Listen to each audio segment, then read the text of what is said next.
Bueno, Sensogenomics es, o Sensogenoma, sería el nombre del proyecto en el que estamos trabajando, la línea de investigación. Antonio es genetista, entonces después os va a contar él un poco más a fondo en qué consiste esta disciplina, que tuvimos la aventura de inventarnos su nombre. Senso, ¿no?, del mundo de las sensaciones, de los estímulos sensoriales, y genoma, ¿no?, para intentar profundizar, avanzar en el estudio de cómo esos estímulos sensoriales pueden afectar a nuestro genoma. Después se los va a explicar mucho mejor cuál es la diferencia entre lo que heredamos, el ADN, y aquello que se está expresando ante diferentes estímulos, que sería el objeto de nuestra investigación. Como os comentaba, y os voy a explicar, os voy a poner algunos pequeños vídeos de los diferentes conciertos experimentales que hemos llevado a cabo con el objetivo de ver qué genes se expresan, qué patrones ante diferentes estímulos musicales. Cuando empezamos, al principio, pues, bueno, éramos ambiciosos, lo cual está bien, entonces pensábamos en muchos tipos diferentes de condiciones biológicas, de poblaciones de estudio, y ahora os vamos a concretar un poco qué logros a lo que hemos llegado en estos años. Como comentaba Patricia, empezamos en 2019 y en 2022 hicimos el primer concierto experimental. Ahora estamos en 2024, este año hicimos la tercera edición. Y en este momento, aunque nuestro proyecto de investigación también pretende estudiar algunas condiciones biológicas como que ha comentado antes Anthony, como puede ser la amusia o el oído absoluto, sinestesia musical, en este momento hemos estado centrados, los mayores avances han sido en el campo de la transcriptómica, que sería qué genes se expresan ante esos estímulos musicales, ¿no?, que es lo que hemos llamado sensogenómica. Entonces, nuestro grupo de investigación, estamos ubicados en el Hospital Clínico en Santiago de Compostela. Igual os suena esa celosía blanca, al lado del PAC, enfrente de urgencias. Allí está el IDIS, donde trabajamos nosotros, el Instituto de Investigación Sanitaria. Somos un grupo de unas 50-60 personas. Hay dos, digamos, investigadores principales.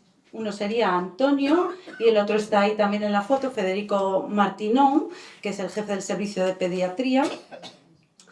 El resto de nuestros compañeros son biólogos, genetistas, matemáticos, informáticos, médicos, enfermeras, técnicos de laboratorio.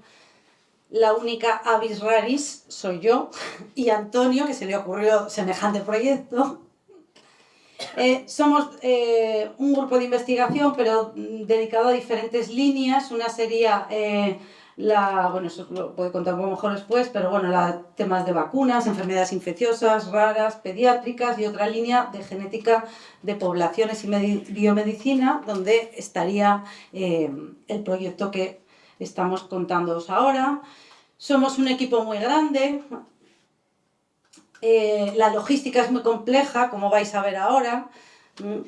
Hay muchas asociaciones de pacientes que han colaborado con nosotros durante este tiempo y esperamos que sigan colaborando. Hay una parte importante de administración, de solicitud de financiación, de gestión de proyectos. Luego tenemos en el laboratorio, donde se gestionan todas, se analizan, se procesan todas las muestras que recogemos, que ahora veréis. Y luego pues tenemos colaboradores del mundo de las artes. Hasta este momento pues ha sido el Auditorio de Galicia en Santiago de Compostela, la Real Filarmonía, la Asociación de Músicos a Vivo, ¿no?, hasta ahora, y bueno, y un cuarteto, Sanarte. Tenemos un amplio comité científico en el que hay desde antropólogos hasta genetistas, directores de orquesta. Todo esto, si luego queréis cotillar, en nuestra página web.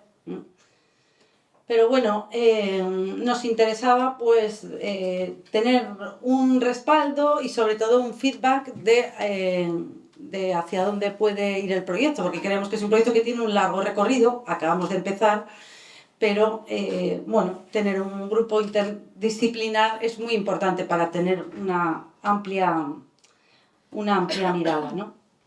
No les dan.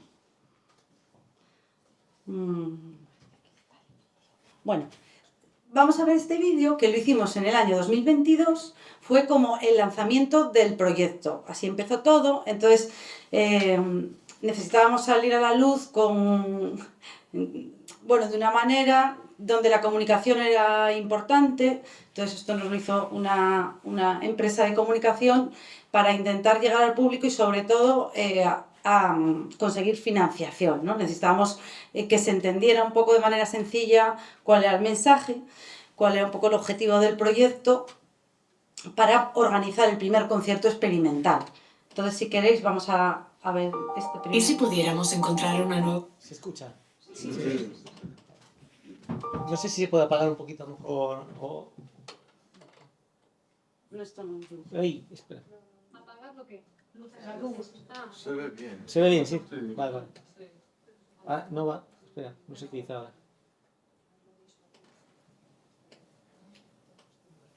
¿Y si pudiéramos encontrar una nueva forma de ayudar a Hugo? ¿O retrasar el olvido de Antonio? ¿O ayudar a Marta a luchar contra su nuevo enemigo? Imaginar cosas maravillosas es poder hacer cosas maravillosas. Y una de las formas más poderosas para conseguirlo está dentro de nosotros. Sensogenómica, buscando nuevos horizontes para luchar contra la enfermedad. La relación estado de ánimo y salud es algo conocido por todos. Y la relación estado anímico y música también. Nada modifica más nuestro estado de ánimo que la música. La música ha mitigado dolor, ha derribado muros, ha cambiado roles, ha sonrojado, ha eliminado prejuicios, dado esperanza, hecho feliz a la gente. La música ha cambiado el planeta. ¿Es algo tan solo cultural o hay una respuesta fisiológica en esta estimulación? Si la hubiese, ¿se podría planificar para producir los efectos deseados? Estas son las cuestiones principales con las que arranca el proyecto de investigación al que hemos llamado sensogenómica. La sensogenómica es la disciplina de la genética que busca luchar contra la enfermedad a través de elementos sensoriales. El primer paso lo daremos con el estudio de la sensogenómica musical. Observaremos cómo se comportan nuestros genes ante el estímulo de la música y obtendremos información que nos ayudará a mitigar y controlar el dolor en algunas enfermedades o retrasar el deterioro cognitivo en otras. Para ello, estamos llevando a cabo una investigación que tendrá su punto álgido en el concierto Sensogenoma 22. Un concierto de la Real Filarmonía de Galicia, donde se recogerán las muestras biológicas de más de 1000 asistentes. Con estos datos, extraeremos conclusiones sobre qué genes se estimulan, cuánto y qué patologías podrían ayudar a paliar.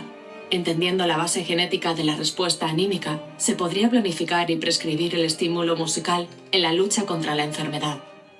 Un proyecto impulsado por el Instituto de Investigación Sanitaria de Santiago de Compostela. IDIS.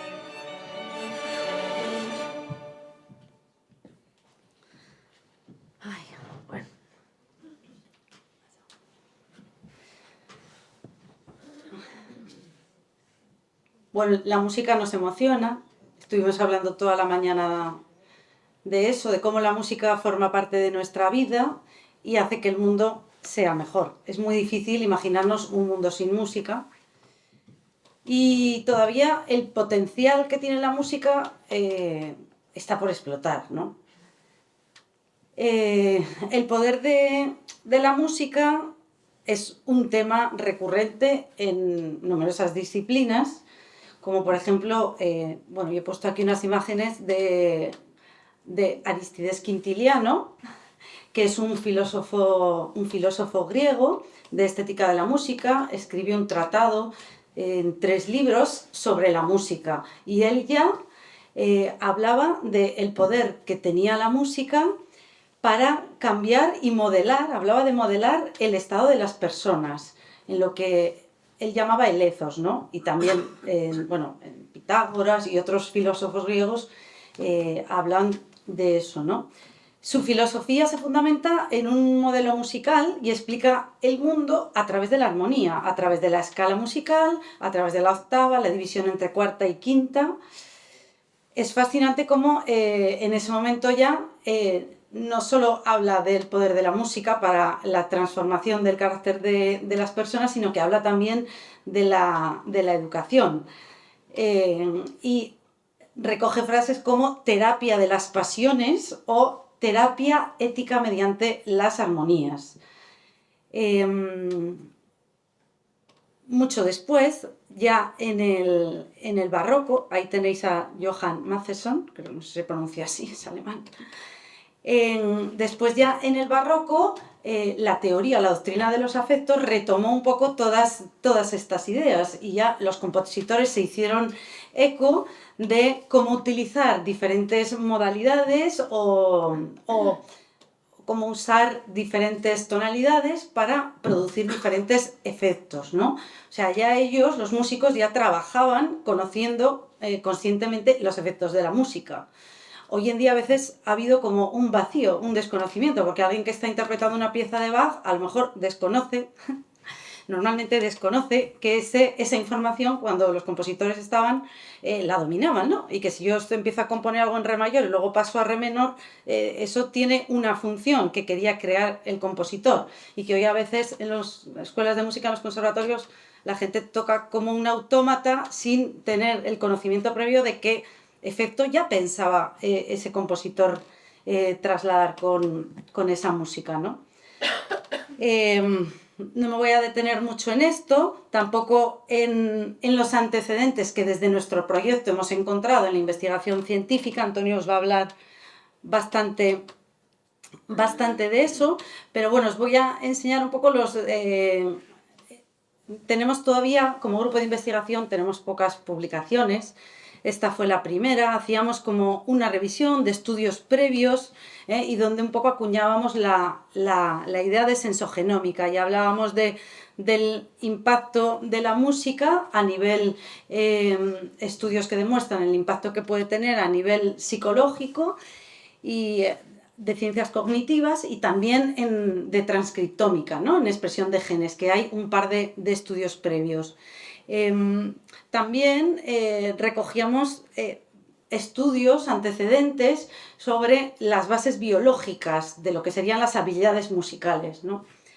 Estudios previos que hay de eso. No me voy a detener mucho en temas de neurociencia y psicofisiología, porque ya nos ha dado por la mañana 1 hora y media de una clase magistral Anthony, y simplemente os voy a... esto sale en nuestro artículo de sensogenómica, pero bueno, simplemente os quería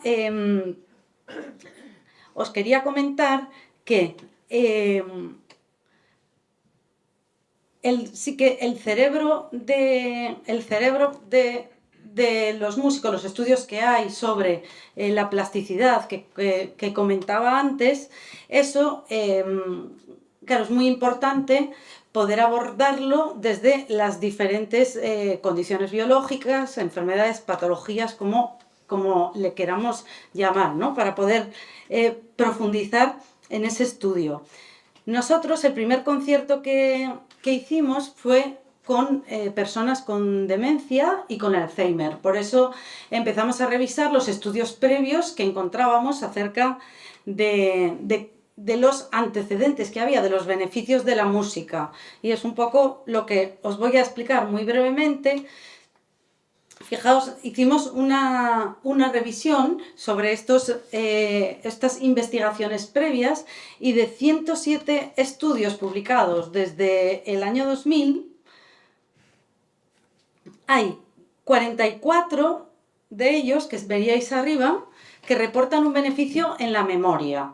O sea, lo que nos parecía muy interesante es que muchas veces se centra el beneficio de la música en la emoción, pero luego a lo mejor la emoción es un vehículo, porque en personas con demencia y con Alzheimer el beneficio mayoritario que se ha reportado en estudios ha sido precisamente en la memoria o en procesos cognitivos, ¿no? Que forman parte o característica de su enfermedad.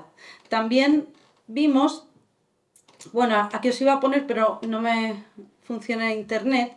Imagino que, no sé si lo conocéis, es un documental muy interesante que se llama A Life Inside, A Story of Music and Memory, y habla sobre el poder de la música, y sería un documento sobre cómo diferentes personas han preservado, aunque han perdido gran parte de su memoria a corto plazo y sobre todo a corto plazo y largo plazo, pero han preservado lo que es la memoria musical. La música tiene el poder de evocar rápidamente otros recuerdos que tenemos, ¿no? Eso nos pasa a todos en el día a día, pero claro, es clave para personas que tienen un Alzheimer o una demencia poder reforzar su sentido de identidad a través de estas músicas. Hay muchos tipos de memoria y son prácticamente todos los tipos de memoria musical los que aparecen en los diferentes estudios reportados como beneficio, o sea, como que son estimulados o de alguna forma preservados, pero yo destacaría sobre todo la que comentábamos, la memoria autobiográfica y la memoria procedimental. La memoria procedimental es la memoria de tocar un instrumento, ¿no? O sea, cuántas personas están a lo mejor en un centro internos, no recuerdan prácticamente a su familia, pero recuerdan tocar el piano. O sea, aparece preservada. Y eso hay numerosas evidencias, además, que lo relacionan. Hay un estudio muy curioso, creo que lo puse aquí, no, ya no, está aquí, no sé si me aparece. Sí, acepté. Me hacíais preguntas muy raras, pero no me aparece la foto, da igual. Es un estudio en el cual primero estudian qué áreas del cerebro en algunos músicos aparecen estimuladas, o sea, cuáles aparecen más desarrolladas y, para no meter la pata, ¿vale? Lo leo bien, es el área del córtex del cíngulo anterior que está relacionada con la recuperación de las emociones. Esa área aparece activada y después estudian cerebros de personas que tienen la enfermedad de Alzheimer y ese área aparece totalmente preservada, ¿no?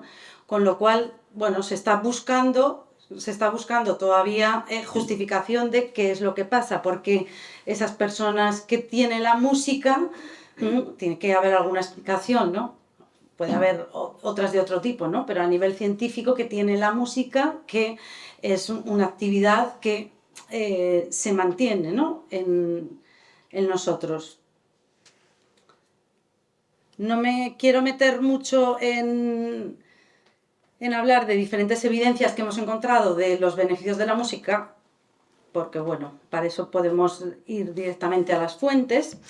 Y entonces ahora ya quiero entrar en, claro, con todos estos antecedentes vimos que era muy interesante poder tomar muestras por primera vez de personas con Alzheimer y con demencia antes y después de un concierto y poder estudiar cuál era la expresión génica, ¿no?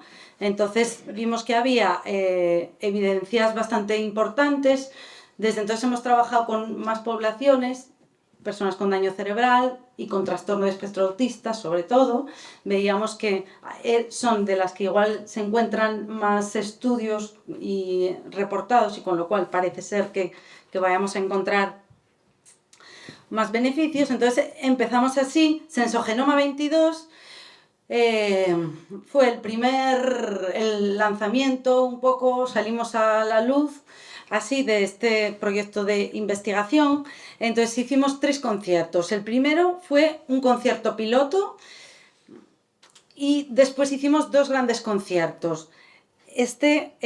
Bueno, saldrán los vídeos si le doy aquí a... Creo que sí. Es en el Auditorio de Galicia. Es que mientras son así de fondo, o bajaré la voz si quieres, solo para que veáis el ambiente. En los pasillos del auditorio montamos dispositivos de enfermería. Para nosotros nos servía para probar, primero a nivel logístico, si éramos capaces de montar este dispositivo, porque contamos con, bueno, 50-60 personas de enfermería, más asistentes, técnicos, y luego nuestros compañeros del laboratorio, compañeros de trabajo, que hacíamos de azafatos para ayudar a la gente a moverse. Y contamos con la colaboración de bueno, iba a ser un quinteto de cuerdas. Sí, dale ahí, se puede ir escuchando un poco.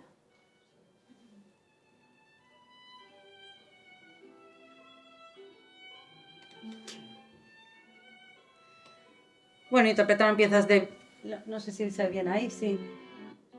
Mozart, Ravel, Boccherini, Strauss. Acabamos con Carlos Gardel. Fue un concierto de 50 minutos. Y de este concierto de 50 minutos es del que os va a contar después Antonio cuáles son los resultados que tenemos, porque antes y después de este concierto tomamos muestras a la gente de saliva con un hisopo, como los que nos hacíamos con el COVID, ¿no? Un frotis bucal y un pequeño pinchazo en el dedo. Se extraen 2 milímetros de sangre con un pinchazo capilar. Entonces eso lo hicimos antes y después del concierto. Entre personas con Alzheimer y controles que eran personas que no tenían la enfermedad de Alzheimer, ¿vale? No vamos a decir sanos, porque sanos, pues no hay nadie. Pero bueno, eran personas que no tenían la enfermedad de Alzheimer. Sí. Sigo. Sí. Después vimos que funcionaba, que se captaba la señal, porque claro, para nosotros también a nivel científico-técnico era ver si realmente con unas gotas de sangre y en la saliva se podía registrar algún cambio después de 50 minutos de música. Entonces vimos que sí, luego os lo contaremos, y entonces ya nos aventuramos a hacerlo a lo grande. En la sala Ángel Braje del Auditorio de Galicia, 1000 personas, hicimos 2 conciertos. Y en este caso ya fue la Real Filarmonía de Galicia la que interpretó este repertorio. Fue también de unos 50 minutos, 1 hora. Y bueno, si pones el vídeo este, que se ve un poco el ambiente de lo que sucedió.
Bueno, en el vídeo se nos ve súper contentos, nunca me había fijado, pero es que fue un trabajo inmenso durante muchísimo tiempo para preparar todo ese dispositivo. Bueno, éramos sí, unas 100 personas trabajando y hicimos el mismo concierto con el mismo repertorio en el mismo espacio, pero 2 veces. ¿Por qué? Porque ese concierto con 1000 personas estaba abierto al público general, se inscribió quien quiso a participar, recogimos muestras de 320 personas, pero al día siguiente realizamos el mismo concierto, pero para asociaciones de pacientes, con las cuales habíamos recogido ya los consentimientos previamente, porque eso es una locura, y vinieron muchísimas personas con daño cerebral, trastorno de espectro autista, bueno, diferentes asociaciones, y allí ya quisimos hacer un concierto para 200, 300 personas en un espacio en el que caben 1000, para que el nivel de tranquilidad, de ruido que ellos necesitan y de libertad de movimiento estuviera garantizado. Entonces fue una fiesta, porque las familias, bueno, normalmente no van al auditorio a no ser que sea una actividad con el colegio. No van a escuchar un concierto, pues porque muchos niños, si quieres pasar al siguiente vídeo, pues hablan, se movían, y ahí lo pudieron hacer, y además fue súper bonito. Había una niña que cada 3 minutos decía mamá, pero yo al mismo ritmo, y a los 3 minutos, mamá otra vez. Entonces, bueno, no ponemos esos vídeos porque, bueno, tenemos consentimientos de imágenes de algunas personas, pero no de todas, y bueno, preservamos su privacidad. Al año siguiente volvimos a repetirlo, pero queríamos incidir y profundizar, ¿no?, en lo que sería buscar otros resultados. Entonces, en Sensogenoma 23 decidimos hacer un concierto que tuviera 2 partes. Claro, era de nuevo en el auditorio con la Real Filarmonía, y entonces la primera parte del repertorio del concierto era clásica, o sea, era una composición de factura clásica. Y la segunda parte era más bien popular, dentro de lo que es el repertorio de música clásica culta que va a interpretar una orquesta, ¿no? Entonces tomamos muestras también en el descanso, un descanso de media hora para poder comparar. Y este año, en Sensogenoma 24, bueno, ahí hay vídeos, pero...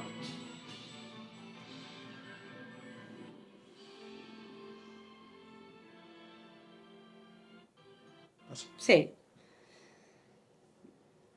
Este año, en Sensogenoma 24, montamos el mismo dispositivo en los pasillos del auditorio, volvimos a recoger la misma muestra de saliva, de sangre, y añadimos dos mediciones nuevas. Una sería, recogimos lágrimas, como veis allí en la imagen, no, en la anterior, aquí, ¿sí? ¿Veis? Ahí se está recogiendo una lágrima.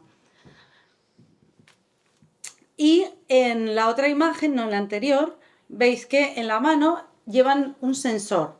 Esto es una colaboración con la Universidad do Minho en Portugal y con una empresa de sensores. Y el sensor lo que recoge durante todo el concierto es a tiempo real el ritmo cardíaco de las personas y la actividad electrodérmica, ¿no?, que sería si se nos ponen los pelos de punta o no, que tiene mucho que ver con las emociones, estos 2 parámetros. Entonces, bueno, hicimos 2 conciertos de nuevo y recogimos esta información, pues en total, pues de unas 300 personas. Este año fue música de cine y también el concierto tuvo 2 partes. Quisimos asociarlo a 2 emociones básicas. La primera parte era en torno a la tristeza y el amplio espectro que abarca desde... Bueno, está por ahí el programa de mano, pues podréis ver, sí, pues Ennio Morricone, la lista de Schindler, bueno, eran Memorias de África, la primera parte, y la segunda parte estaba asociado a la alegría, o más bien el empoderamiento. Acabamos ahí con Star Wars, la marcha imperial. Este fue este año, Sensogenoma 24. Hay un vídeo que, bueno, si queréis por las redes sociales nos podéis espiar. Bueno, hemos tenido amplia repercusión en la prensa durante estos años y por fin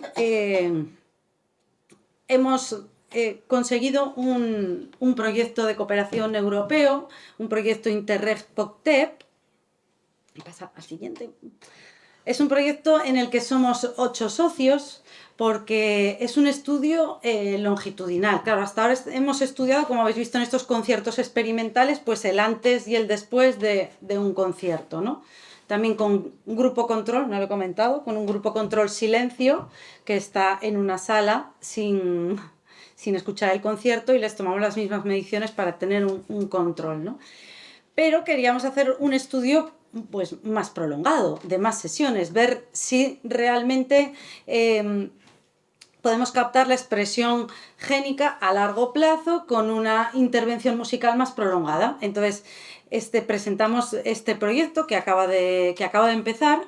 Es un proyecto en el cual 7 centros de pacientes con daño cerebral, con Alzheimer o demencias y también con adultos que están inscritos en programas de envejecimiento activo en sus aldeas, pues participan. Y entonces es Galicia, en diferentes localidades, aquí en Rianxo, La Estrada, Vedra, Santiago y en Portugal. Son 7 centros, más o menos 200, 210 participantes, y durante todo un año tienen talleres de música. Son talleres de música, 2 sesiones a la semana, de 1 hora cada semana. Son en grupos de 24 personas. Y lo hemos organizado en 3 trimestres, ¿no? Con el curso escolar coincidiendo. Entonces son 3 talleres de música. Queremos comparar si tiene un efecto diferente las diferentes intervenciones. Entonces, en el primer trimestre está basado en la escucha, una escucha musical activa, para que no se mueran de aburrimiento. Entonces, tenemos unas playlists que haremos públicas en breve, cuando hagamos página web, porque todo esto se va a transparentar, se va a... digamos que la idea es que todo esto pues se pueda difundir y cualquiera pueda ver lo que se ha hecho, incluso poder utilizarlo de forma sencilla si a alguien le interesara. Entonces hemos diseñado unas playlists en colaboración con la Asociación de Músicos ao Vivo y la Casa de la Música de Porto, que son los 2 socios de música, y entonces se han diseñado pues basado en diferentes tipos de música. Hay unos bloques de música que tienen que ver con músicas de su vida, música de identidad, donde ellos participan en la confección de eso. Otros bloques que tienen que ver con música antigua, música barroca, clásica, contemporánea, músicas del mundo, música tradicional, bueno, hay música de cine, hay muchos tipos de música. Y queremos ver si solo escuchar música puede tener algún beneficio o no. En el segundo taller, que será en el segundo trimestre, se trabaja sobre la voz, ¿vale? Son actividades enfocadas a cantar y a crear un coro. Y en el último trimestre se basa en la improvisación y práctica instrumental. Es compartir, hacer música juntos, pero no tienen que ser obviamente nadie músico, sino que se va a basar un poco en la improvisación. Entonces, en el estudio, además de nosotros como grupo de investigación, está también la Universidad do Miño, la Escuela de Psicología. Entonces ellos hacen toda una evaluación también de cada trimestre. Nosotros recogeremos nuestras muestras de sangre, de saliva, de lágrima, y ellos han hecho una evaluación, está haciendo una evaluación del impacto que puede tener a nivel cognitivo, también de calidad de vida, bienestar emocional. Y los otros socios pues son las asociaciones de pacientes de este estudio. Nada, sin más comentar, pues que estamos muy ilusionados. El proyecto se llama Euterpe ADN y que esta sería un poco la continuidad del proyecto que tenemos. Bueno, ahora os dejo con Antonio, que los puede contar un poco más los resultados, aunque creo que va a empezar un poco más atrás también de antecedentes, que le encanta. Y nada, sin más, muchísimas gracias, y luego si tenéis cualquier pregunta.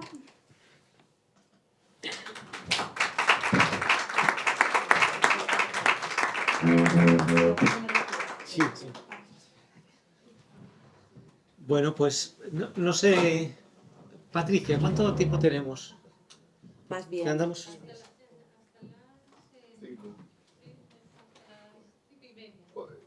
Yo llevo media hora. 45 minutos. 45 minutos tenemos. Desde ahora.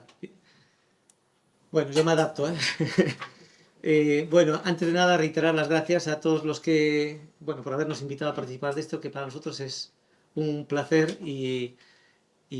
bueno, y vivimos este proyecto con mucha pasión porque le estamos dedicando muchísima energía a todo esto. Hay muchísima gente involucrada, nosotros le estamos dando voz a un proyecto en donde está muchísima gente involucrada. O sea, estamos hablando, ella mencionó 100, pero llegamos a tener hasta 150 voluntarios trabajando en este proyecto. Imaginaros lo que es el Auditorio de Galicia convertido en una especie de vacunódromo, ¿no? Con 60 puestos de enfermería para recoger muestras de sangre y de todo, bueno, de saliva, lágrima y los sensores y de todo. Pues imaginaos lo que supone eso desde el punto de vista de comités de bioética, consentimientos informados, logística con las asociaciones. Hemos dado charlas informativas a todas las asociaciones las veces que hizo falta. Bueno, creo que hay mucho esfuerzo detrás, pero también muchas ganas de tener resultados y de hacer cosas, bueno, hacer algo en este campo transversal entre la música y la ciencia. Voy a contar algo muy sencillo, porque creo, no sé muy bien qué tipo de público hay aquí, pero me da la impresión de que hay muchos músicos y hay mucha gente, y si no son músicos profesionales, casi todos seguramente estamos de alguna manera u otra vinculados a la música. Y lo que voy a hacer ahora liga un poco con lo que contó Laura, que hace poco me invitaron a dar una charla y les hice un ejercicio muy sencillo que todos conocéis, lo contó Laura, que les pedí a la gente, tenía un pianista, que tocó unas piezas musicales que elegí yo, una especie de repertorio, y tenían que votar si eso les evocaba tristeza, melancolía, alegría, felicidad. Y las piezas son muy conocidas, solamente pongo un poquito porque ya sabéis, una de ellas es esta. ¿Os suena?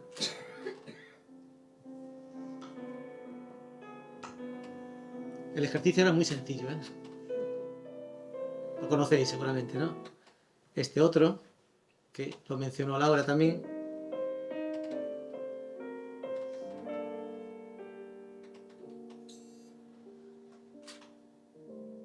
La lista es linda, ¿no? Y igual que puse estas otras. También lo conocéis.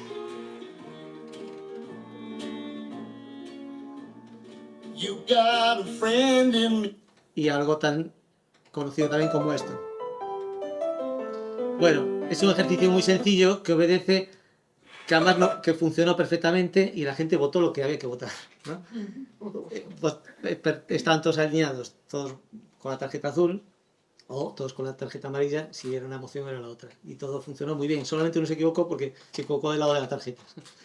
Pero básicamente es esto que ya nos contó Laura, que es harto conocido, ¿no? La idea de que esto que contó de la antigua Grecia, que, digamos que no estamos hablando de nada nuevo, que no se hablara hace más o menos 2000 y pico años, o la teoría de los afectos que mencionó Laura, la idea de los modos, cómo se utilizan pues, para evocar determinadas emociones.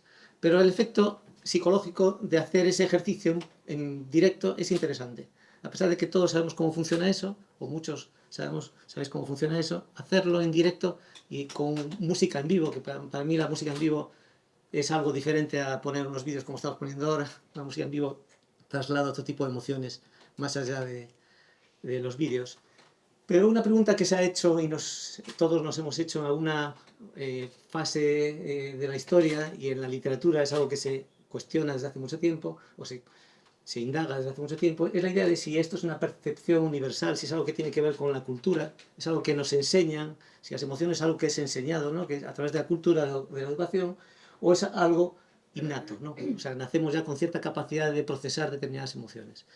Realmente ese experimento, hay muchos experimentos muy conocidos, este quizás es uno de los más conocidos, es uno de los científicos más conocidos, Kolch se llama, hizo un experimento en su momento sobre llevando música occidental a una tribu africana, los Mafa, pues que no habían estado en contacto con música occidental, y más o menos hacía este mismo ejercicio que hice hace unos días en el auditorio en el Teatro Colón.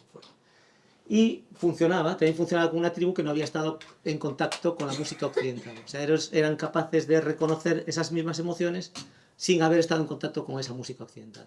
Más allá de realmente de la discusión de cuánto de esto es innato y cuánto de esto es cultural, que tampoco quizás es lo más importante, lo cierto es que hay algo en la música no sabemos por qué, no comemos música, no nos alimentamos de música, no podemos dejar de comer y de beber, sí que quizás podemos dejar de escuchar música, pero por algún motivo la música está en todos lados, ¿no? No sabemos por qué, pero nos invade, y yo siempre digo que es omnipresente, ¿no? Es difícil entender un mundo sin música. Y si está ahí es por algo, ¿no? La música más tiene ese poder también de evocar más allá incluso de la imagen. Lo audiovisual es muy fuerte, es muy potente, pero incluso la música a veces es capaz de superponerse y de conducirnos a un territorio diferente a lo que nos dice el vídeo, ¿no? Me hizo mucha gracia cuando lo vi, porque realmente la realidad era otra muy diferente a lo que nos está evocando la música. O sea, la música nos lleva hacia donde nos quiere llevar, la música más allá de la imagen, ¿no? La idea de que la música es un estímulo muy potente y no sabemos de dónde viene eso, cómo se procesa eso, porque es algo que es algo que se procesa de forma autónoma, ¿no? Automática. Esta idea de Zatorre es uno de los investigadores más importantes en el mundo de la neurociencia y que más avances ha hecho en este mundo de la música, y habla de la idea del niño que llega al mundo con un cerebro preparado para entender un mundo musical. El niño, ¿no?, como un mini músico. La idea de que los niños ya entienden, ya conocen la música. No han tenido tiempo de aprender música, pero cuando le habla la mamá y cuando le hablamos a los bebés, le hablamos de tal manera que lo que realmente procesa el niño es la musicalidad de lo que le decimos, ¿no? Porque no ha tenido tiempo de aprender el lenguaje. O sea, tiene cierta capacidad de entender la música, la amabilidad que hay detrás de la manera en la que le hablamos al niño, no tanto las palabras, porque palabras aún no las conoce. La idea es que hay detrás de todo esto, ¿no? Si realmente no nos alimentamos fisiológicamente de música, sí que hacemos la nutrición, es fácil entender la importancia que ha tenido la nutrición en la forma en la que ha evolucionado la especie humana, ¿no? Yo tengo cierta deformación en este campo por la formación académica, ¿no? Vengo del mundo de la genética de poblaciones y siempre me ha llamado un poco la atención esta temática de cómo se procesa eso, pero en sentido prehistórico, ¿no? En sentido evolutivo. Una manera de ver cómo nuestro genoma o cómo hemos aprendido a procesar esas emociones, a procesar estos estímulos, es intentar pensar cuánto tiempo nos llevan acompañando. Y me tenéis que disculpar, yo no soy un fan de Sylvester Stallone, pero el otro día me hicieron llegar esto y me hizo gracia. How many of those have you had? Too many. Way too many. You want to know how music started? Where it all began? Do I have a choice? 40,000 years, or maybe a few thousand years more than that. The first instrument was like a flute, made out of bird bone. Imagine the poor guy, birds flying along, this caveman grabs it, starts playing its leg. O sea, le está dando una clase Thank you for that anecdote, and now my life is complete. de paleoantropología, ¿no? Está hablando de unas flautas que se hacían con los huesos, que seguramente muchos de vosotros también conocéis esta historia, pero que a mí me llamó la atención porque en vez de contarlo yo, lo cuenta Sylvester Stallone. Yo lo único que hago es extender un poco la información. Esa idea de que efectivamente hay un registro fósil muy interesante que tiene que ver con instrumentos que suenan de esta manera. O sea, imaginamos un instrumento de hace 9.000 años, 10.000 años, con los que se puede hacer una música como esta, ¿no? Que podría perfectamente encajar, obviamente no es una música de Ennio Morricone, pero podría servir para la película de Ennio Morricone, ¿no? Se puede hacer música occidental y que nosotros podemos procesar con esos instrumentos que tienen más años que esto que estamos viendo aquí, ¿no? Si los ponemos en contexto arqueológico, pues sabemos que el megalitismo, los petroglifos, la cultura castrexa, pues tiene más o menos 5.000, 4.000 años, pues hace el doble de años ya había gente que estaba tocando los instrumentos en algún sitio, ¿no? Eso es algo muy especial, cuánta simbología hay detrás de esa música que tocaban unas personas, que supone que a lo mejor había otras prioridades fisiológicas, pero lo cierto es que había alguien que estaba dedicando su tiempo a pintar en las cuevas y a tocar instrumentos en las cuevas, ¿no?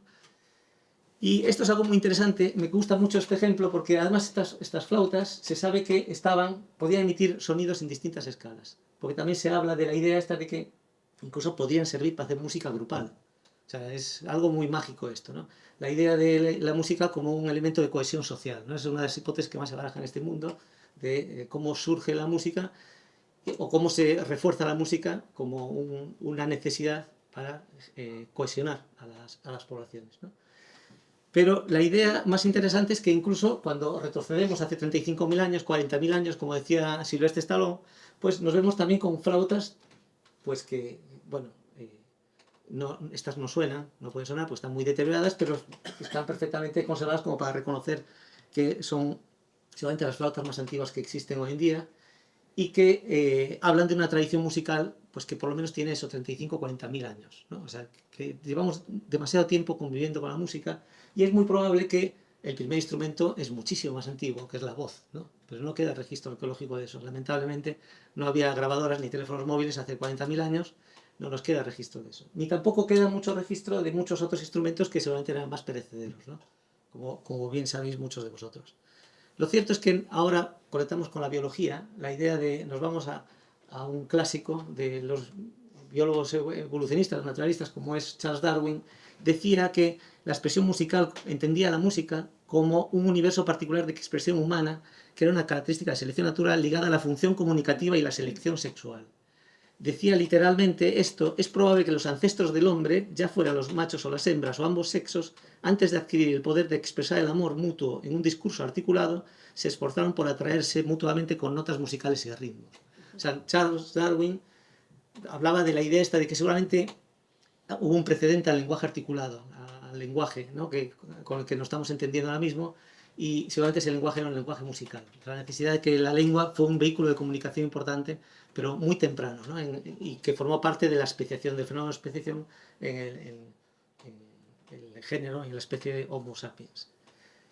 Hay muchos ejemplos, esto me lo tenéis que creer porque les daría un poquito más de tiempo, pero no tenemos tanto tiempo, pero entender que uno puede estudiar en el genoma, si uno estudia el ADN, que el ADN es eso que nosotros heredamos de nuestros padres y nuestros padres de nuestros abuelos y así hacia atrás, cuál es hasta algún punto en la historia evolutiva de la especie humana, hay determinadas convivencias con estímulos concretos, como por ejemplo un nutriente como la lactosa, que eso deja huellas en el genoma, la manera en la que nuestro genoma se acomoda a determinadas exposiciones, ¿no? Toda la teoría de la selección natural pues tiene un poco que ver con esto, la idea de que hay mucha gente aquí que estoy seguro que es tolerante a la lactosa, ¿no? Y hay algunos que aún son intolerantes, pero eso fue un fenómeno evolutivo. La tolerancia a la lactosa fue un fenómeno de selección positiva, porque eso permitió una transición del paleolítico al neolítico, con la agricultura, la ganadería, permitió esta acomodación a nuevas formas de alimentarse, ¿sí? La lactosa dejó una huella que es la huella de selección positiva más importante que existe en el genoma. Eso es algo que produce durante cientos y miles de años, ¿eh? No es algo que es inmediato, no es una mutación que de repente aparece y ya está, sino que es un fenómeno evolutivo lento. Y esto sucede así con la malaria, sucede con la pigmentación. Son señales de selección que quedan perfectamente registradas en el genoma. Tienes que creerme que existen métodos para estudiar y ver dónde caen esas variantes que están relacionadas con esta adaptación, ¿no?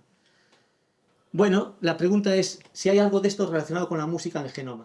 O sea, si también existe en el genoma algunas señales que pueden vincularse de alguna manera a esas señales de selección positiva. Es decir, la música jugó algún rol en la manera en la que se modularon nuestros genes, nuestra genética, nuestra manera de procesar la música, y que eso fuera positivo, ¿no? Eso genera algún tipo de ventaja positiva, alguna ventaja adaptativa, ¿no? Y este es un trabajo que habla de esto, es de los pocos que hay, no hay mucho hecho de genómica, hay cosas muy contadas, pero este es uno de estos trabajos que precisamente habla de señales de selección positiva en el genoma. Y habla de genes que son muy conocidas para los genetistas, para los que se dedican a la genética. Hay determinados genes que, por ejemplo, que saltan en estos estudios como genes que están relacionados con el habla. O sea, genes que están relacionados con la música, pero también con el habla. O sea, como ese paralelismo que existe entre la música como un elemento de comunicación, ¿no? Que también es un elemento que evolucionado de una determinada manera, pues facilita el habla en la especie humana, porque es algo muy humano lo de hablar, ¿no? Lo de la música quizás no sea tanto. Esto ya también abre muchos temas de discusión de si los pájaros, por ejemplo, lo que hacen es música o no es música. Hay miles de preguntas, de artículos publicados sobre esta temática, si hay creatividad en la música de los pájaros o no. Pero más allá de eso, lo cierto es que hay unos genes que sí que han evolucionado en paralelo a cómo han evolucionado esos mismos genes en humanos. Y uno de ellos es el FOX, ¿no? La familia del gen FOX. O sea, son especies con las que tenemos un ancestro común hace millones de años. Para poner en contexto, nosotros, la especie humana tiene 200.000 años, un poco menos, pero el ancestro común con un pájaro es de 325 millones de años. O sea, queda muy lejos eso. Y en el medio, pues no hay muchos animales que imitan algo que se parece a la música. Pero lo cierto es que tenemos genes que han evolucionado de la misma manera que han evolucionado en otras especies animales. Y uno de ellos es el FOXP1, ¿no? Y después hay una serie de genes que saltan en estos estudios que conectan con determinadas susceptibilidades genéticas a aspectos relacionados con la música. Por ejemplo, el talento musical, ¿sí? No, seguro que muchos de vosotros sois músicos y sabéis que no nacen todos los días Mozart, ni un Beethoven, ni un Chopin. O sea, hay gente que toca muy bien instrumento, pero hay algunos que son excelsos, ¿no? Que hacen un niño que con 4 o 5 años, hay vídeos por ahí en YouTube, que yo golpeo algún instrumento, ¿no? Yo no digo que toco el instrumento, los golpeo. Y me cuesta horrores preparar una pieza cuando hay un mocoso de 4 años que está haciendo maravillas con un piano, ¿no? O sea, hay algo de talento musical y algo de ese talento, pues parece que está escrito, igual que está escrito el talento para las matemáticas, o está escrito el talento para el ejercicio físico, ¿no? Los mejores corredores, todos sabemos, de fondo, están en Etiopía, están ¿cómo se llama? En el norte de África, hay muy buenos corredores, en Argelia, pero los de velocidad están en la costa oeste, ¿no? Los de velocidad en la costa oeste, los de fondo en la costa este. Hay algo en la genética que está relacionado con el talento para determinados deportes. No se sabe muy bien qué es, pero hay agregación, es lo que se llama en biomedicina la agregación, igual que hay agregación genética a enfermedades, susceptibilidad genética a enfermedades, ¿no? A la hipertensión, a cardiomiopatías, etc. Bueno, pues para otras características hay cierta agregación, hay susceptibilidad. No quiere decir que uno desarrolle ese talento si eso no se cultiva. O sea, no le estoy restando importancia a la educación y a la formación, sino que para algunas cosas hay un talento que viene de alguna manera determinado con la infancia, ¿no? Pero más allá de eso hay la idea de que, mucho de esto ya se ha hablado, la idea de que sabemos que la música, y la Organización Mundial de la Salud habla de la importancia de la música en distintos contextos, por ejemplo, la promoción del bienestar mental, emocional, la mejora de la salud física, la potenciación de la función cognitiva. Estas son palabras literarias de la Organización Mundial de la Salud. O sea, yo creo que todos sabemos la idea de que la música es beneficiosa en muchos contextos relacionados con la salud y el bienestar, ¿no? Habló Laura, y supongo que aquí también se habló por la mañana, de forma muy reiterada de este tipo de cosas, de la reducción del estrés, la ansiedad, la agitación, y todos hemos vivido esto de una manera u otra, hemos vivido esto de cerca. Pero hubo grandes avanzados o grandes iluminados, como por ejemplo también Ramón y Cajal decía en el 1904, hablaba de esta idea de que de la plasticidad cerebral asociado a la interpretación de un instrumento, ¿no? La idea de que el cerebro tiene cierta capacidad plástica. Él no lo sabía, pero lo aventuraba. Eso se supo después. Esa hipótesis se desarrolló más tarde, ¿no? Que el cerebro es más plástico de lo que se pensaba en esta época. Pero él lo hablaba específicamente en relación a la música. La necesidad de entender el cerebro como algo plástico, algo que evoluciona, ¿no? Anatómicamente. Nosotros nos preguntamos muchas cosas, algunas de ellas las comentó Laura. En este contexto experimental nos preguntábamos cosas como, por ejemplo, si la música puede modular la expresión funcional de nuestros genes, si sentimos la música de la misma manera cuando estamos sanos o cuando estamos enfermos, más allá de lo que significa estar sano. Podemos medir el impacto de la música sobre la expresión génica, o sea, si podemos cuantificarlo, porque lo que queremos es, de alguna manera, desde la perspectiva nuestra, como genetistas, usar las herramientas que conocemos para aplicarlas en este contexto, ¿no? A ver si podemos cuantificar, medir eso y en distintos contextos pues, dentro de la diversidad del espectro de distintas condiciones. Si es posible regular la expresión de los genes a través de la música, o sea, si puedo usar la música para provocar determinadas emociones, si eso también se traduce en algún tipo de expresión génica determinada. Porque en el fondo, ¿qué es lo que hace que nosotros nos pongamos tristes y nos pongamos alegres, ¿no? ¿Qué moléculas están trabajando ahí? detrás hay todo un procesamiento fisiológico que es lo que genera ese tipo de sensaciones que que nos está evocando la música. Nosotros intentamos medir esas moléculas que están detrás, ¿sí? Si, por ejemplo, imaginaos que pudiéramos iluminar o inspirar dianas de prevención o de tratamiento, si entendiéramos exactamente qué genes se están activando o desactivando con un estímulo musical. Más allá de si eso es beneficioso o no, o si podemos medir ese beneficio, si podemos dar con alguna diana que realmente está tocando algún gen en concreto.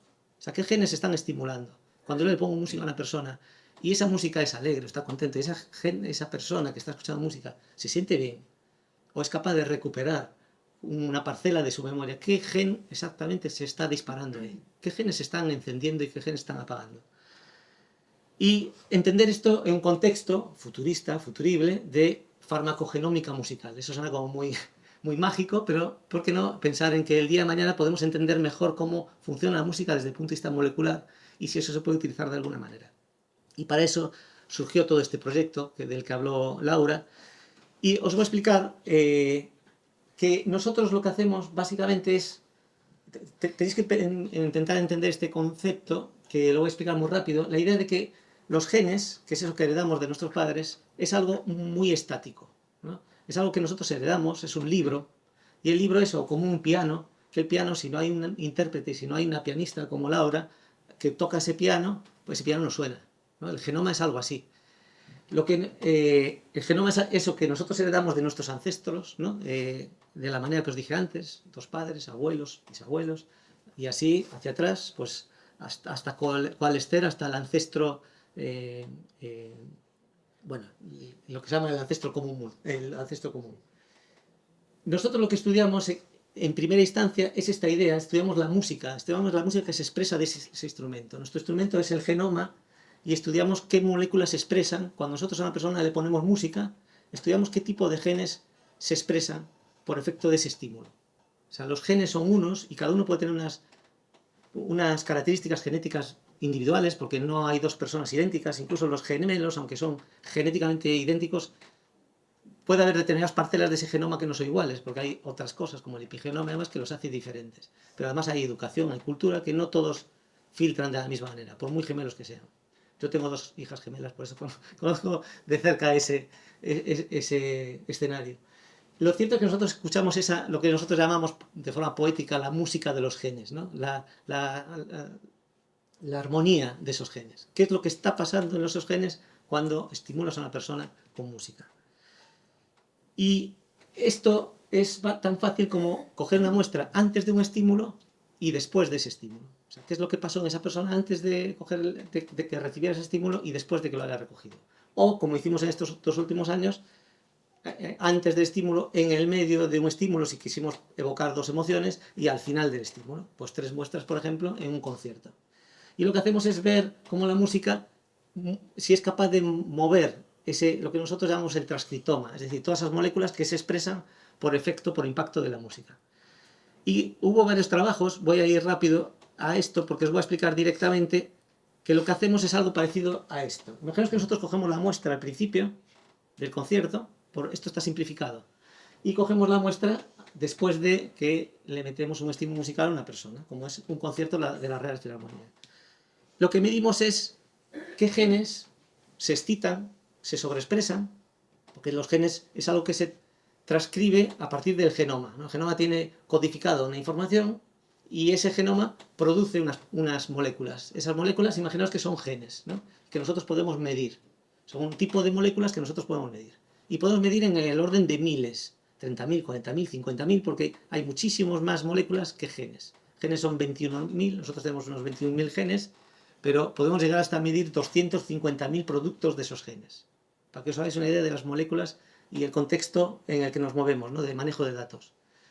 Hay genes que se expresan más en una persona y otros genes que se expresan menos. Y no todas las personas somos iguales, porque no todos respondemos igual a la música. Puede haber otra persona que también, algunos genes que no se expresan en una se expresan en la otra, un gen que se expresa un poquito en una persona, en otra se expresa más. Pero lo cierto es que podemos medir, o tenemos herramientas para medir esa comunalidad que existe entre las personas. ¿Qué genes de forma sistemática se expresan o se dejan de expresar en el conjunto de las personas, más allá de las individualidades, más allá de que cada uno somos diferente, ¿no? Y eso es exactamente esto que veis aquí. Los puntitos verdes son el antes y en los puntitos naranja es el después. Unidos cada uno se une con su propio punto, ¿no? Un verde con su naranja. Y veis, esto es un esquema más o menos del resumen de esos miles de genes que analizamos. Pero fijaros que, por ejemplo, las líneas, nunca hay una bola verde encima de una bola naranja, sino que se desplaza. Eso es una idea de que el transcriptoma, que nuestros genes se estimulan con la música. O sea que no es algo estático. Nosotros escuchamos música y podríamos incluso saber, a través de este transcriptoma, si una persona ha escuchado música o no. Solamente cogiendo una muestra de saliva, según esto, habrá que validarlo, pero yo podría saber si una persona ha escuchado música o no. Porque sé que necesariamente se han tenido que expresar unos genes que han movido ese transcriptoma, esos genes en una dirección determinada.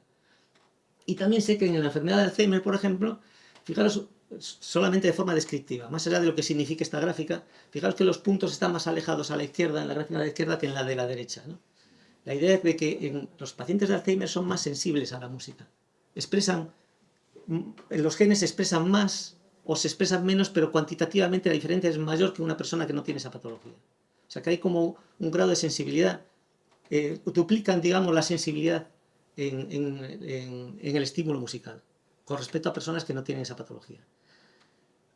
Esto es otro tipo de análisis que podemos hacer, por ejemplo, es ver esos genes, qué genes se iluminan, qué genes se encienden y se apagan, ¿no? Imaginaos que nosotros, es una forma de hablar, ¿no? Pero imaginaos que se expresan más o se expresan menos. Bueno, pues imaginaos que vosotros veis que antes hay unas lucecitas en el genoma que se iluminan. Imaginaos que en el genoma de una persona, que son 3.200 millones de letras, podéis ponerle luces LED al genoma y veis qué luces se encienden y qué luces se apagan, ¿no? O se ponen de un color y se ponen de otro. Tenéis que imaginaros que eso somos capaces de hacerlo, ¿no? Tenemos máquinas que son capaces de leer eso, ¿no? No es nada misterioso, se podría explicar, pero necesitaría un poquito más de tiempo. No me llegan 10 minutos. Y esto es la imagen real. Otro esquema, esto es una imagen real. Esto es la imagen de cómo se estimulan unos genes antes, el TP1 es el tiempo 1 y el TP2 después. Cada fila son genes, cada columna son individuos. Y veis que hay como distintos paneles que lo único que te están diciendo es que los pacientes de Alzheimer encienden unos genes cuando antes de escuchar música apagan otros y cuando escuchan música se invierte la manera en la que se expresan esos genes. Y esos genes no son los mismos que los que se expresan cuando una persona está sana. Bueno, sana. No tiene esa condición. Hace poco hicimos un trabajo con saliva. La idea de que esto nosotros lo estamos detectando en sangre, porque la sangre ¿sabes qué? Es un eco de casi todo o lo que está pasando en un individuo, se hace eco de muchas cosas que están pasando en el resto del cuerpo, ¿no? De lo que está pasando en el cerebro. En la sangre se estudian biomarcadores de enfermedades neurodegenerativas, por ejemplo, ¿no? Podemos saber si una persona está desarrollando una patología, aunque no esté en la sangre, ¿sí? Está en otra parte del cuerpo. Son biomarcadores de enfermedad. Bueno, pues aquí estudiamos saliva porque la saliva también es un biomarcador interesante. Y se utiliza también para, como es una muestra no invasiva, es muy atractiva porque no hace falta pinchar a nadie, no hace falta hacer ningún ejercicio raro para recoger una muestra de saliva, se pasa un hisopo y ya está. Y yo puedo ver cómo funciona eso. Y estamos viendo que en saliva no solamente detectamos también un cambio, sino que ese cambio es un poco diferente y además es más intenso que en la sangre. O sea, a lo mejor entendemos que hay cierta conexión anatómica, ¿no? Cierta cercanía de determinadas cosas que se expresan en la saliva y no se están expresando en la sangre.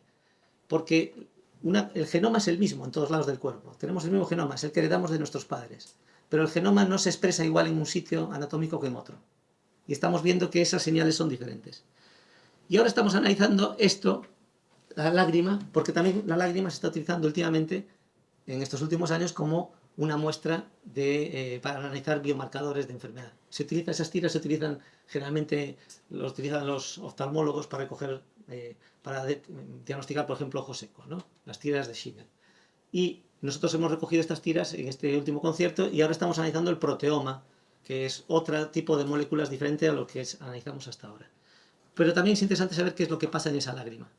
Pero lo cierto es que hemos detectado que el estímulo musical modifica la manera en que se expresan los genes, que el impacto se detecta de manera diferente en la sangre periférica y la saliva, que es diferente a cómo se expresan las personas sanas y las personas con una enfermedad, que las que tienen enfermedades neurodegenerativas son más sensibles a la música, que los genes se expresan de manera compensatoria. Esto no lo conté, pero la idea de que si un gen alterado en pacientes con Alzheimer se expresa en una dirección, cuando detectamos qué pasa cuando escuchan música, esos genes se detectan de manera compensatoria. Está como inhibida la expresión de esos genes que están alterados. Eso es lo que entendemos por expresión compensatoria.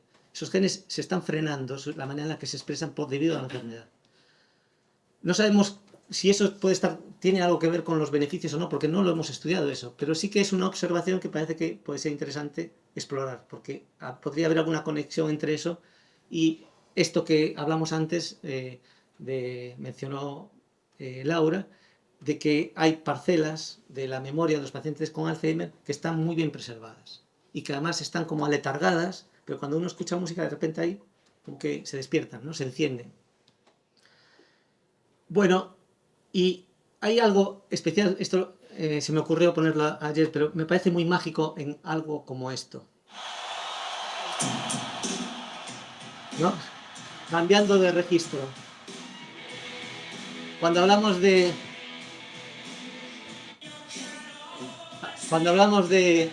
cohesión social, esto, que no hace 40.000 años, estamos hablando de algo que ocurrió hace relativamente poco, es algo muy parecido a lo que simbólicamente hacían seguramente esos individuos en unas cuevas, ¿no? Para un grupo más reducido de personas. Aquí son 70 y pico mil que están siguiendo un ritmo que es tremendamente sencillo, ¿no? Simple, es una música, una composición muy sencilla. Si Bach viera esto le daría un ataque, pero hay 72.000 personas saltando ahí y todos ellos siguiendo con exactamente el mismo ritmo, siguiendo a un ídolo, ¿no?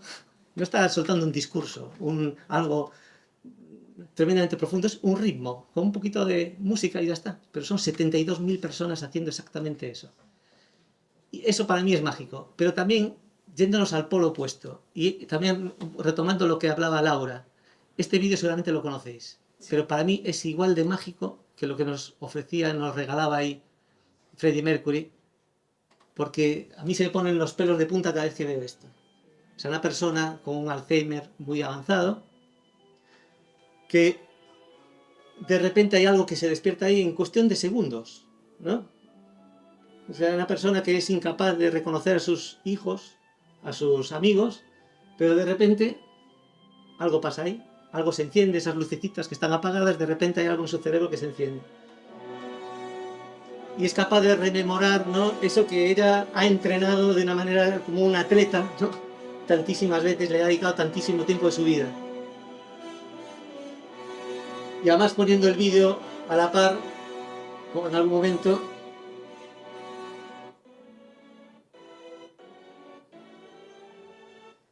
Bueno, esto es lo que a mí me parece que es algo mágico. O sea, que entender qué moléculas se están encendiendo aquí, igual que las moléculas que se están encendiendo en ese concierto de Wembley de Queen, o en distintos contextos de enfermedad, eso es lo que a nosotros nos apasiona investigar, porque creemos que tenemos las herramientas, tenemos un grupo de investigación que se dedica a esto. Entonces, trasladar todo ese conocimiento a este campo de investigación, pues está interesante. ¿A quién no le gusta la música y la ciencia, ¿no? Es un binomio que no puede fallar. Entonces, todo eso lo estamos trasladando al grupo de investigación y le estamos dedicando tiempo a trabajar con estas asociaciones. 15 asociaciones de daño cerebral, de deterioro cognitivo, hasta discapacidad auditiva, discapacidad visual, de Galicia, bueno, son 15 asociaciones por ahora, se están juntando más. Este año, por ejemplo, se asoció con nosotros en la asociación miastenia, Gravis. Tenemos pacientes nuevos de distintos tipos de demencia frontotemporal, Alzheimer, Parkinson. Y nada, solamente creo que cumplí con los tiempos y agradeceros enormemente que no os hayáis quedado todos dormidos, pero que sepáis que estamos ahí abiertos también a ideas. Somos un grupo muy abierto, muy multidisciplinar, hasta tenemos músicos en el grupo, pero es un grupo que es un grupo que lo que queremos es que la gente colabore con con esta línea de investigación. Ojalá lo que estamos haciendo ahora nosotros se haga en Barcelona, Marsella o donde sea el día de mañana, porque lo cierto es que hay muy poquita gente trabajando en esto. Pero creo que es una línea de investigación que merece la pena investigar. Si yo tuviera un fármaco que hiciera exactamente lo mismo, o sea, una pastilla que hiciera exactamente lo mismo que hace esa música en esa paciente que acabamos de ver ahora, estoy seguro que estaría patentado y habría miles de farmacéuticas detrás de esa patente. Sí, pero es música, es algo tan sencillo como poner música y saber qué música utilizas para un contexto de enfermedad determinada, ¿no? Y ya está. Sí, quedan Muchas 8 gracias. minutos. Sí,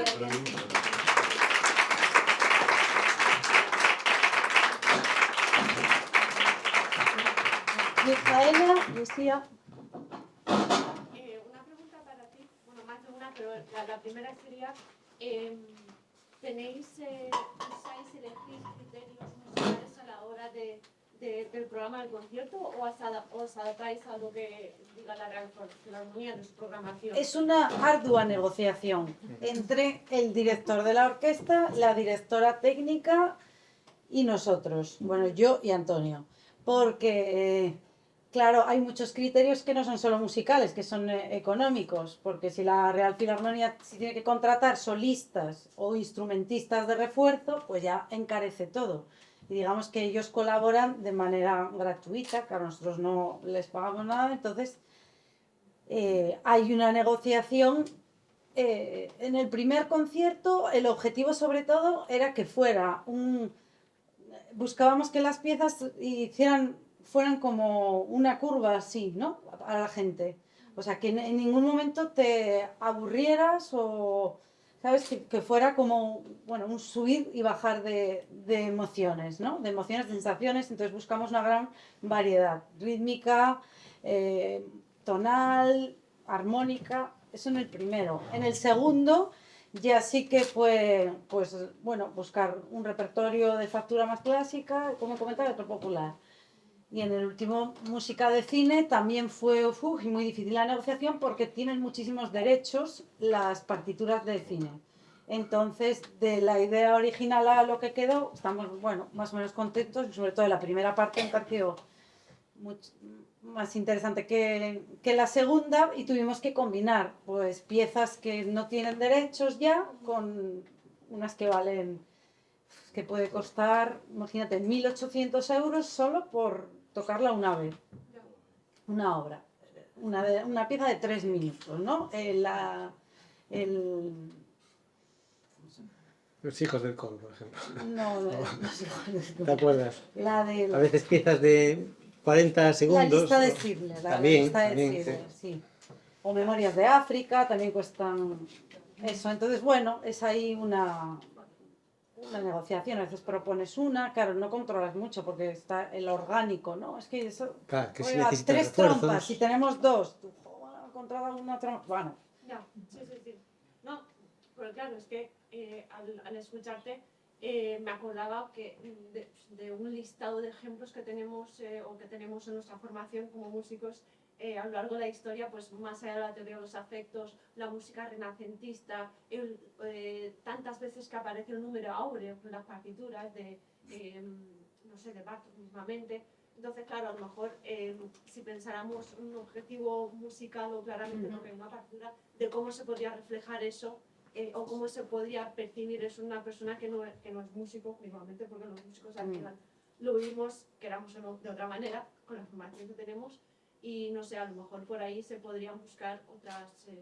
Claro, de este último concierto es muy interesante también el tema del uso del sensor, porque sí que va a ser, o sea, al final, durante todo el concierto sí que se va a poder diferenciar cada pieza el efecto que tuvo, porque en nuestros análisis no es cada pieza, obviamente, es cada parte entera. En cambio, con el sensor sí vamos a conseguir ver que individualizar el efecto de cada pieza. Lo que pasa es que hay muchos factores que influyen.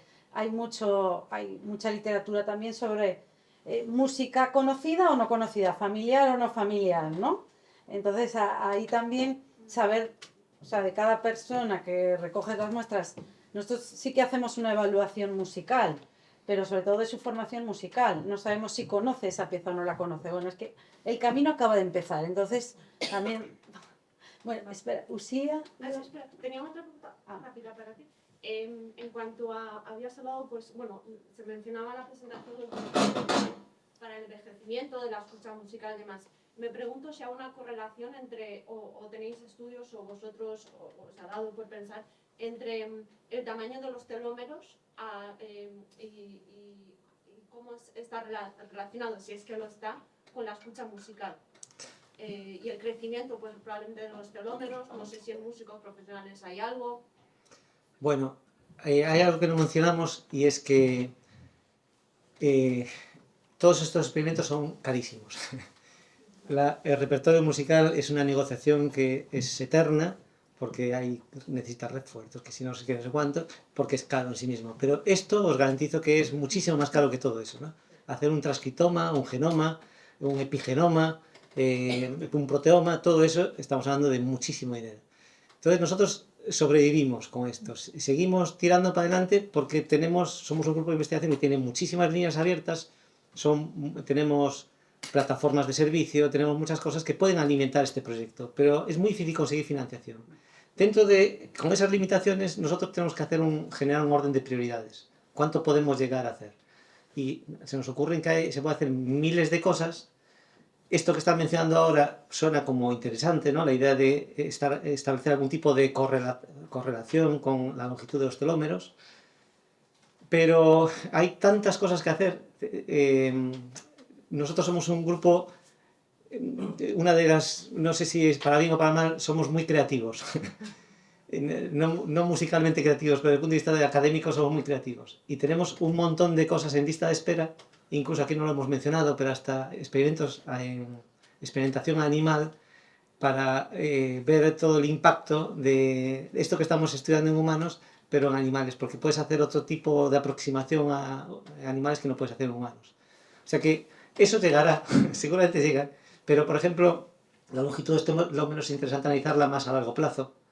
No puedes analizarlo en estímulos cortos, igual que la epigenómica. No hemos hecho nada por ahora porque necesitas estudios longitudinales. Quizás en el contexto de Euterpe sea factible hacer eso. Las muestras las tenemos porque tenemos un biobanco importante para hacer muchas cosas.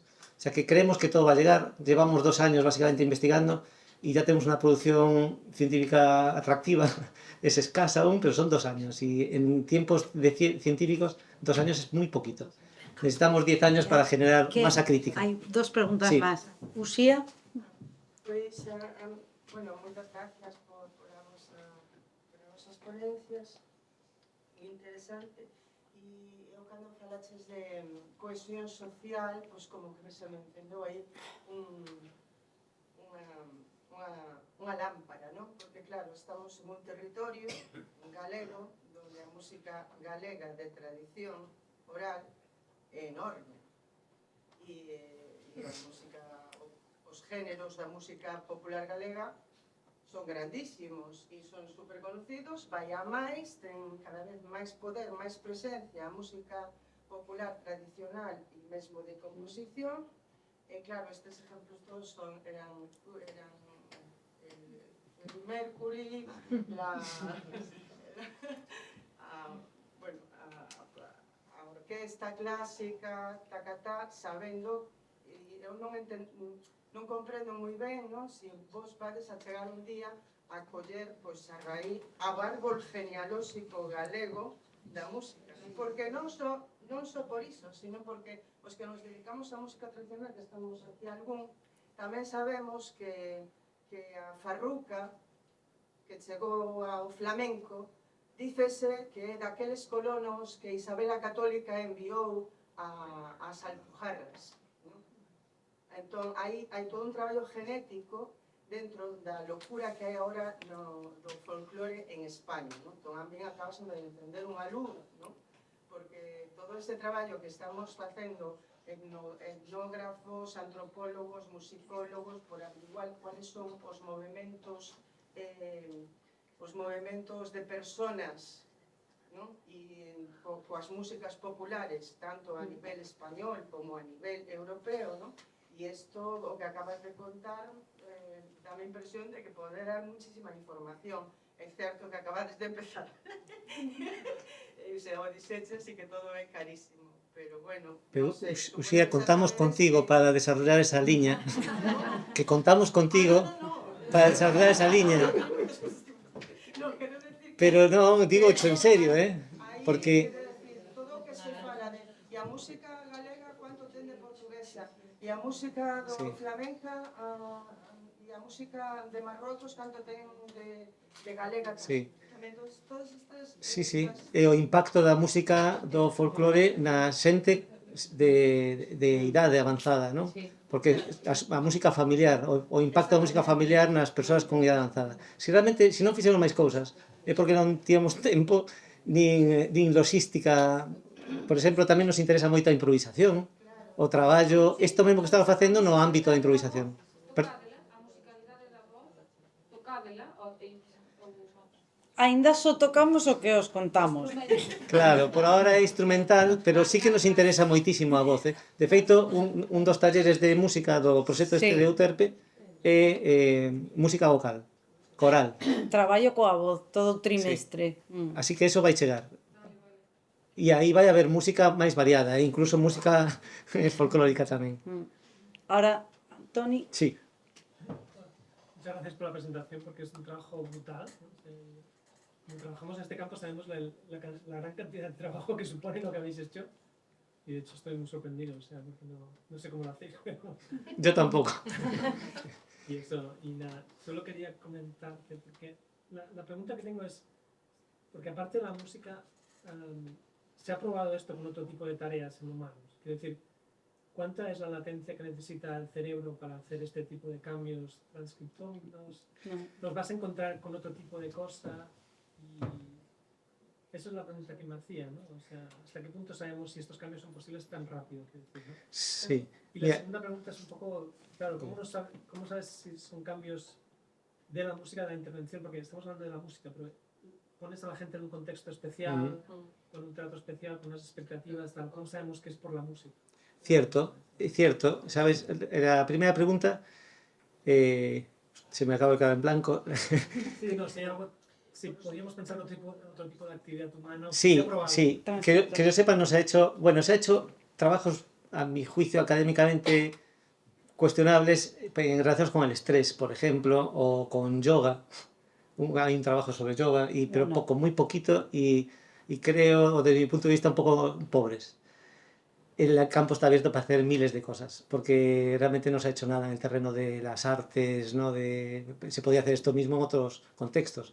Nosotros tenemos ya, de manera visionaria, tenemos hasta un arquitecto en el comité científico, tenemos chefs, tenemos músicos, tenemos un poquito de todo, porque creemos que sensogenómica sea algo que se extienda a otros ámbitos no solamente a la música, ¿no? a otros estímulos, otro tipo de estímulos más allá de la música. Entonces yo creo que eso llegará con el tiempo, la idea de que trabajaremos otras cosas. Teatro, por ejemplo, la capacidad que tiene la expresión corporal para provocar determinadas emociones. Yo la última obra que fui de teatro, vamos, en 5 segundos estaba llorando. Mira que no soy de lágrima fácil, pero justo coincidió una obra que me impactó de una manera terrible, ¿no? Entonces yo creo que el teatro tiene una capacidad también de provocar, de estimular, de evocar unas emociones muy fuertes, ¿no? En cuanto a cuánto tiempo necesitas para provocar un estímulo, si me preguntabas en el 22 te diría, no tengo ni idea. Ahora te puedo decir que en el rango de menos de una hora, o menos, incluso 30 minutos, tú provocas un cambio en la manera en que se expresan los genes. Lo cual es intuitivamente, antes era más intuitivo, ahora ya tenemos datos, pero es intuitivo si tú piensas que cualquier reacción que tiene una persona va asociada a unas moléculas, a unos cambios de moléculas, ¿no? Y por detrás de esas moléculas hay un genoma que se expresa, porque la dopamina, la serotonina, la oxitocina, esas moléculas no salen de la nada, salen de algún sitio, están codificadas en el genoma, se expresan en algún momento. Hay unos genes que necesariamente tienen que expresar esas moléculas porque no se crean, no se fabrican de la nada, no es algo que metemos con la ingesta, sino que las fabrica el organismo, ¿no? Y el motor que fabrica eso está codificado en el genoma, y el genoma expresa unos RNAs, ¿no? Unas moléculas, y esas RNAs se traducen en unas proteínas, o unos neurotransmisores, o lo que sea, unas neurohormonas, o lo que sea. Eso por un lado. Entonces yo creo que realmente el organismo tiene capacidad de responder de manera inmediata, igual que respondes a un susto, pues es una reacción de defensa inmediata, pues detrás de eso hay unos genes que se expresan. Y yo creo que serías capaz de capturar esa señal en nada, o sea, en minutos. No estarías media hora ni siquiera. O sea, si pudiéramos pinchar, lo podríamos ver. Yo estoy casi seguro que sí. Porque la expresión es algo... el mundo de las moléculas es algo que funciona de manera casi inmediata, ¿no? Trabajamos con otras cronologías. Claro, lo que no sabemos es si el impacto a largo plazo. Claro. Por eso ahora el estudio longitudinal, a ver si después de escuchar música durante 20 sesiones o después de estar en un coro durante 20 horas, si hay una diferencia de 1 a 20. Claro, eso... ¿Cuánto se mantiene el estímulo en el tiempo? Somos capaces de capturar esto en 1 hora, pero si hiciéramos un estímulo, imagínate una dosificación, ¿no?, de la terapia a lo largo del tiempo, durante 3 meses, si aumenta la manera en la que se expresan los genes y si eso se mantiene más en el tiempo, cogiendo una muestra más tarde, si hay algún tipo de mantenimiento de la señal. Y te iba a decir algo y se me fue la... Y respecto a la otra pregunta, el del concierto, de si no... El concierto, a ver, aquí ahora en los vídeos parece así y fue un montaje así, pero luego una vez que estás sentado en el concierto, o sea, es un concierto normal. Sí. Ecológica, el problema es el control. Sí, Ya. sí, es que hay una pregunta que no te contesté aún, que es sobre la causalidad, ¿no? Si realmente lo que tú observas es debido a la música o es debido a cualquier otra cosa.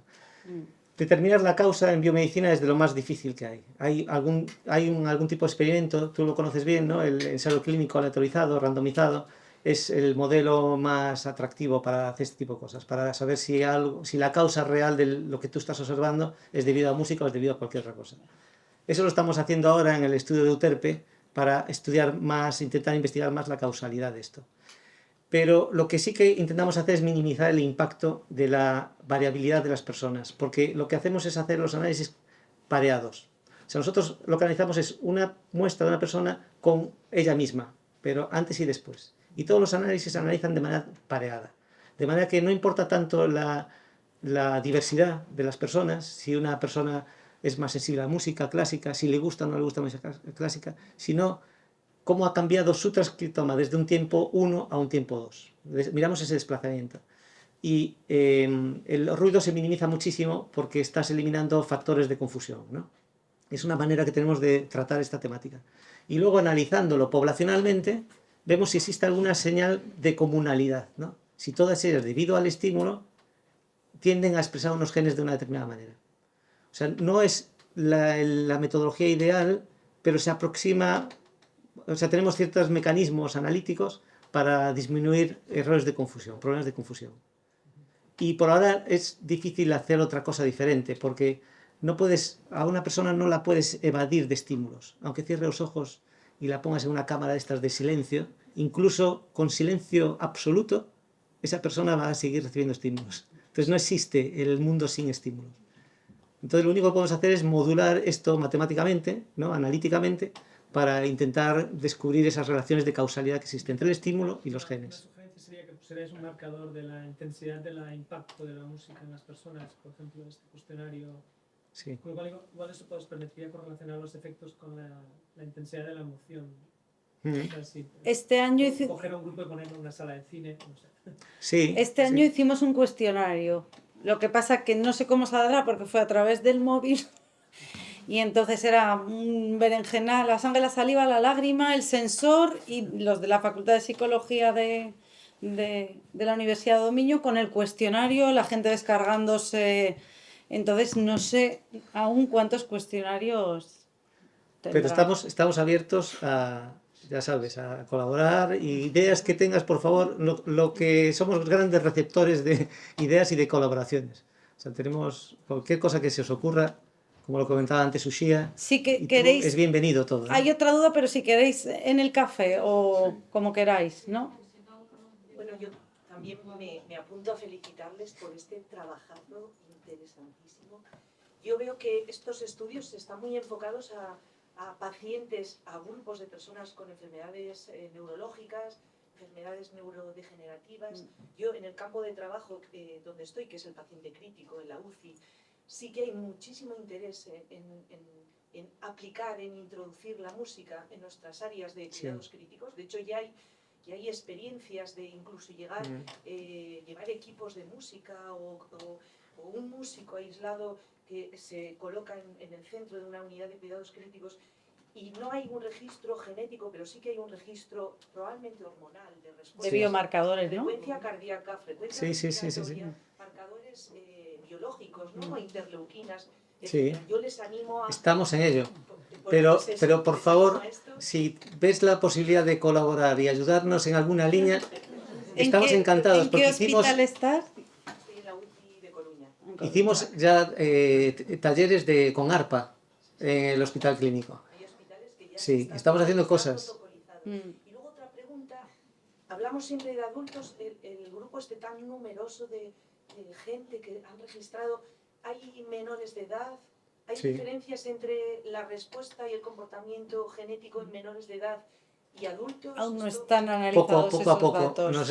Este año creo que va a haber un punto de inflexión en la cantidad de resultados que vamos a sacar, porque por fin hemos conseguido poner a andar muchas cosas que estaban ahí latentes, por cuestiones de financiación sobre todo y mano de obra. Porque esto que está aquí lo hacen personas, ¿no? No es lo metes en una máquina y sale la analítica y ya está. Sino que hay muchísima gente. Tenemos en el grupo 12, 13 analistas que se dedican única y exclusivamente a analizar datos y no nos llega. Porque además de este proyecto tenemos muchos otros y hay muchas obligaciones que tenemos que hacer, ¿no? Pero nos faltan más medios para sacar más cosas en menos tiempo. Pero este año creo que va a ser un punto de inflexión importante en muchas de estas cosas. Si repetimos esto dentro de un año, a lo mejor os podemos contar más cosas. Pues es un poco